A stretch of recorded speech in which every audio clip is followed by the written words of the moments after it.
Hey hi viewers, welcome to filmy hunt.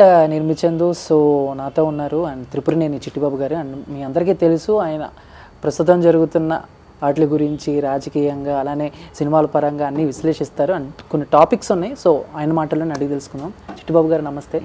ఎలా ఉన్నారు? Okay, so first కొన్ని టాపిక్స్ అయితే ఉన్నాయి సార్. సో దాంట్లో ఫస్ట్ టాపిక్ మీకు తెలుసు అండ్ మెగాస్టార్ చిరంజీవి గారికి పద్మ విభూషణ్ రావటం. సో దాని గురించి రకరకాల వార్తలు సోషల్ మీడియాలో వస్తున్నాయి. సో ఏంటి మీరు ఎలా ఫీల్ అవుతున్నారు? ఆయనకి రావడం అంటే కరెక్టేనా? యాజ్ ఏ కరెక్ట్ పర్సన్కి వచ్చింది అనుకుంటున్నారా? ఇప్పుడు ఇలాంటివి రావటం సహజం. దాని మీద రకరకాల చిలవలు పొలవలు రావడం సహజం. ఎందుకంటే ఫస్ట్ ఆఫ్ ఆల్ అవార్డు వచ్చినందుకు ఇద్దరికి, మన తెలుగు వాళ్ళకి ఇద్దరికి, వెంకయ్యనాయుడు గారు చిరంజీవి ఇద్దరికి వచ్చినందుకు ఫస్ట్ తెలుగుడిగా, సినిమా వాడిగా, రాజకీయ సంతోషిస్తాం. అది వేరే విషయం, అది సంతోషం. అది వాళ్ళకు వచ్చింది, ఇంకెవరికి రాలేదు, ఎందుకు రాలేదు, ఇలాంటి విశ్లేషణ మొదలెట్టామంటే చాలా దూరం వెళ్తుంది చర్చ. ఎందుకంటే వెంకయ్యనాయుడు గారికి ఇచ్చారు, ఎన్టీఆర్కి భారతరత్న ఎందుకు ఇవ్వలేదు, చిరంజీవికి ఇచ్చారు, బాలకృష్ణకి ఎందుకు ఇవ్వలేదు, బాలకృష్ణ క్యాన్సర్ హాస్పిటల్ నడుపుతున్నాడు, సీనియర్, చిరంజీవి కన్నా సీనియరు, మరి ఎందుకు ఇవ్వలేదు, బ్లడ్ బ్యాంక్ జరుపుతాడు, ఈయనకి ఇస్తే ఆయనకి ఇవ్వాలి కదా. ఈ చర్చ చాలా దూరం ఎందుకు. అందుకే అసలు బేసిక్గా ఏమైపోయింది, హ్యాపీగా మన తెలుగులో కొంచెం సంతోషిస్తే తప్పితే మిగతా ఆలోచించడం మొదలెడితే ఈ అవార్డ్స్ యొక్క ఔచిత్యం కోల్పోయింది. ఈ అవార్డ్స్ ఎప్పుడైతే ఈ అవార్డులు ఎందుకు ఇస్తున్నారు, స్ఫూర్తిదాయకమైన వ్యక్తులు, స్ఫూర్తిదాయకమైన జీవితాలు గడిపిన వాళ్ళు, సమాజాన్ని ఇచ్చేయగలిగిన వాళ్ళు, అలాంటి వ్యక్తిత్వం, అలాంటి జీవితం గడిపిన వాళ్ళని స్ఫూర్తిదాయకంగా అవార్డు ఇచ్చి ప్రజల ముందు నుంచోబెట్టడం అనేది అందుకు గైడ్లైన్స్, దాని యొక్క విధానం. అది గత కొన్ని చూస్తున్నాం మనం, అది అలా జరగట్లా. వడ్డించేవాడు మనవాడైతే మనవాడికి అన్నట్టు జరుగుతున్నాయి. రాజకీయ కొలాబరేషన్తో జరుగుతున్నాయి. ఈ నేపథ్యంలో మనం చెప్పుకుంటూ పోతే ఇక ప్రధానిలోనూ ఉన్నాయి. చాలా ఎందుకు బాలయ్యకి ఇవ్వాలని, బాలయ్య అర్హుడు కాదా, వీళ్ళు అర్హుడు కాదా అంటే వీళ్ళకి ఇచ్చారు, అర్హులే. మరి బాలయ్య అర్హుడు కాదా, ఎందుకు ఇవ్వరా బాలయ్యకి?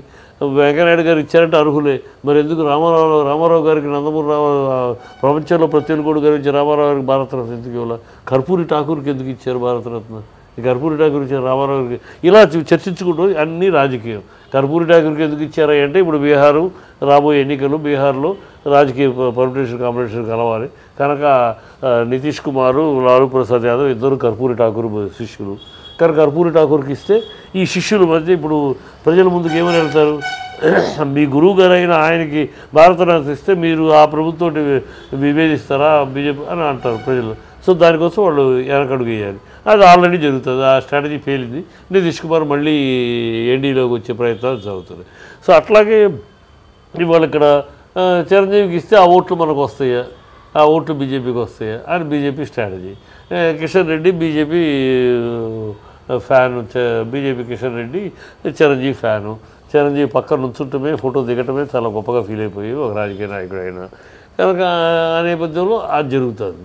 సో ఎవరి నేపథ్యం వాళ్ళు, రాజకీయంగా మనకు ప్రయోజనం ఏంటి, రాజకీయంగా మనకి ఏమిటి అనే ఆలోచనలో జరుగుతుంది. లాబింగ్ ఎవరు గట్టిగా చేసుకోగలిగితే వాళ్ళకి.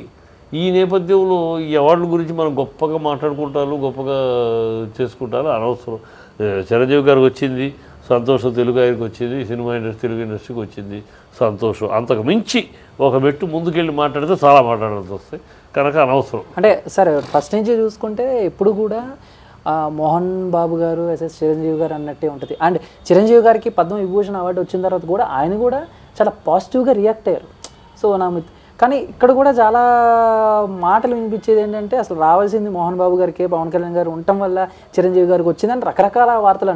సో దాని మీద అలా మీరు ఇప్పుడు మోహన్ బాబుకి రావాల్సింది చిరంజీవి వల్ల అయ్యని ఓవర్ డోసింగ్. కానీ ఇప్పుడు ఇక్కడ రాజకీయ ప్రయోజనాల దృష్ట్యా జరిగినాయి అమ్మాయి అవార్డులన్నీ. ఏమీ వాళ్ళ వ్యక్తిగత స్ఫూర్తిదాయకమైన జీవితాలని చెప్పలేము. అది ఖచ్చితంగా పచ్చిగా చెప్పుకుంటే చిరంజీవి స్ఫూర్తిదాయకమైన జీవితం ఎట్లా అవుద్ది? ఒక సినిమా స్టార్ డబ్బులు తీసుకుని యాక్ట్ చేస్తాడు. ఏది స్ఫూర్తిదాయకం? అమ్మని దెబ్బ స్ఫూర్తిదాయకమా, అమ్ముడు కుమ్ముడు స్ఫూర్తిదాయకమా? ఏది ప్రజలకు స్ఫూర్తిదాయకమైన లైఫ్ అది కాదుగా ఆయన జీవితం. ఒక నటుడుగా నటించాడు. సరే, నేను ఇలా ఒక్కరికి ఒకంతా పుచ్చుకుని నేను అంటలేదు కానీ సార్ చాలామంది ఆయన వల్ల కొంచెం మేము బాగుపడ్డాం, లేకపోతే కరోనా టైంలో ఆయన డబ్బులు ఇవ్వడం, ఇవన్నీ కూడా ఆయన చేసిన హెల్ప్ చాలా ఉన్నాయి. కరోనా టైంలో సోదరు సూచి చేశాడు, మరి బాలయ్య చేశాడు, క్యాన్సర్ చాలా ఫ్రీగా చేశాడు. మరి ఇవన్నీ అందుకని లెక్క పెడితే ఇవన్నీ ఎవరెంత చేశారు? మీరు ఈ సొంత డబ్బుతోటి హాస్పిటల్ కట్టాడు, మీరు ప్రభుత్వ స్థలం మీద కట్టారు. ఇవన్నీ అందుకని చర్చిస్తే చాలా లోతుకుంటాయి. ఇవన్నీ ఒకటే మాట, రాజకీయ ప్రయోజనాల దృష్ట్యా రాజకీయ దృక్కోణంలో ఈ నిర్ణయించబడ్డాయి అంతే. అంతే తప్పితే ఆ స్ఫూర్తిదాయకమైన అవార్డు యొక్క బేసిక్ దాని అవార్డుకు ఉన్న బేసిక్ అర్హతలు ఉన్నాయా అంటే క్వశ్చన్ మార్క్.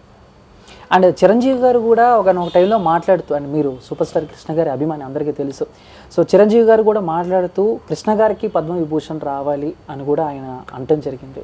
అంట మీరు ఆయన ఉండగా రానివ్వలేదు కదా, రానివ్వకుండా ఇదే రాజకీయాలు కదా అడ్డుపడ్డాయి. సీతారామరాజు లాంటి సినిమా తీస్తే ఆయనకి రాలా, అంత సినిమా తీస్తే అంతటి సినిమా గొప్ప చరిత్రలో మిగిలిపోయిన రచన చేశారు, మా నాన్నకు రాలా ఉత్తమ రచయిత. ఆ రోజు రాజకీయాలు, ఆ రోజు కాంగ్రెస్ ప్రభుత్వాలు కృష్ణకి ఎన్టీఆర్ని వ్యతిరేకించాడు కనుక తెలుగుదేశం ప్రభుత్వాలు ఇచ్చేసింది కనుక రాజకీయాలు ఎప్పటికప్పుడు రాజకీయాల వలన రాజకీయ దృక్కోణంలో జరుగుతున్నాయి అమ్మా. కనుక వీటికి సెన్సిటివిటీ లేదు. ఈ అవార్డు వచ్చింది అని పెద్ద పొగుడుకోవటానికి ఏం లేదు. ఒకే వచ్చింది సంతోషం.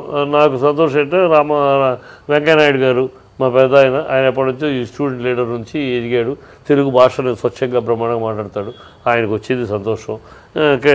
సినిమా ఫీల్డ్లో ఇంకో మన హీరోకి వచ్చింది అంతే. మించి దాని యొక్క అర్హతలు యోగ్యతలు కరెక్ట్ అయిన వాళ్ళకి వచ్చిందా, కరెక్ట్గా ఇచ్చారా అని ప్రశ్నిస్తే దానికి చాలా లోతుకెళ్లాల్సి ఉంది. ఇది అర్హతలు యోగ్యతలకు సంబంధించిన విషయం అవార్డు కాదు, ఇది రాజకీయ ప్రలోభాలకి రాజకీయ అవసరాలకి సంబంధించిన విషయం. అంటే మేబీ నెక్స్ట్ ఏమన్నా మీరు అన్నట్టు బాలకృష్ణ గారికో లేకపోతే ఇంకా ఇంకెవరికైనా తర్వాత మళ్ళీ ప్రకటించే అవకాశాలు ఉండొచ్చేమో. అసలు కాదమ్మా, ఇంత మాట్లాడుతున్న వీళ్ళు రామారావు గారు నందమూరి తారక రామారావు తెలుగు జాతి గర్వించదగిన ఆ పంచకట్టు, ఆ మనిషి మహాత్మ తెలుగుతనాన్ని ప్రపంచానికి చాటి చెప్పిన వ్యక్తి, ప్రపంచంలో ఉన్న ప్రతి తెలుగువాడి ఆత్మగౌరవానికి చిహ్నంగా నిలిచిన వ్యక్తి. ఆ వ్యక్తికి భారతరత్నకి ఇంతవరకు ప్రభుత్వాలు సహకరించట్లా. ఇది కేంద్ర ప్రభుత్వాలు కాదు, రాష్ట్ర ప్రభుత్వాలు సహకరించట్లా. ఎందుకు సహకరించట్లా? ఈ దరిద్ర రాజకీయాలు ఏంటి? అవార్డు ప్రకటిస్తే లక్ష్మీపార్వతి తీసుకుంటుంది అర్హురాలు భార్యగా ప్రోటోకాల్ ప్రకారం. మనిషి చనిపోతే ఆ మనిషి సంబంధించిన అవార్డు ఆవిడ భార్య తీసుకోవాలి. లక్ష్మీపార్వతి అందుకుంటుంది అవార్డు ప్రకటిస్తే. కానీ లక్ష్మీపార్వతి అందుకుంటాం మాకు ఇష్టం లేదు కనుక అవార్డు అవసరం లేదు. మీ యొక్క దీనికోసమని ఆయన మహానుభావుడికి అవార్డునే నెగ్లెక్ట్ చేస్తున్నాడు, భారతరత్న అవార్డు. అది దౌర్భాగ్యం రాజకీయం. అందుకని ఉంటుంది ఈ రాజకీయ చిందులాటలు, ఈ అవసరాలు, రాజకీయ అవసరాలు. నీ వల్ల నాకు ప్రయోజనం, నీకు అవార్డు ఇస్తే నువ్వు నాకు ప్రకటన చేస్తావు. ఈ దరిద్రపు క్యాల్కులేషన్ మల్టిప్లికేషన్ కాంపిటీషన్లో వస్తున్న అవార్డులు వీటికి విలువ లేదు. ఏదో సంతోషపడ్డదంటే పెద్ద